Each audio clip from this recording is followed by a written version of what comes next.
सोमवार श्रीक्षेत्र भौरी उपलक्षे प्रत्येक रथर चकस अख संयुक्त होई डेरा जीव एथिपाई समस्त प्रस्तुति शेष पर्यायर पहुंचुछि। सोमवार श्रीमंदिर कार्यालय सम्मुखरे तालध्वज दर्पदलन रथ एवं डोलवेदी रास्ता पाखरे नंदीघोष रथर चक अख संयुक्त करी छियाहेब। 20टी चकर काम संपन्न होइछि। तुम्बर बाहारबळा अखबिंद 15 बाड़िया होइछि।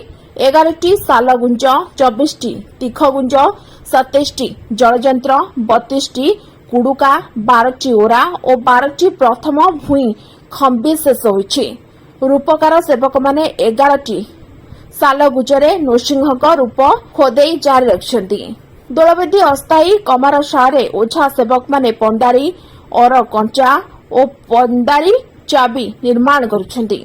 महारणा सेवक भोई सेवक करती सेवक रूपकार सेवक तुम्भ बिंद कारीगर पाही महारणा और ओझा सेवक माने निष्ठार सह महाप्रभुक रथ निर्माण रे निमग्न रहिछन्ति।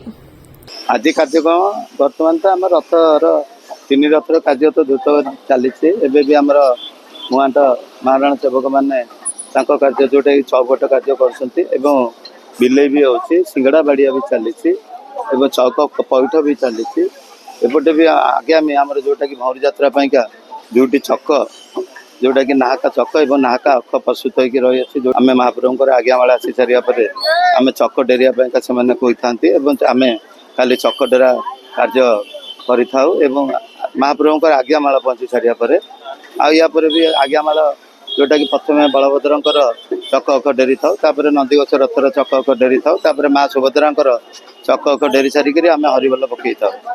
Puri Sudhanshu Karang report OT live. अधिक खबर देखिए ओटी लाइव को सब्सक्राइब करंतु एवं ए खबर को अधिक शेयर करंतु।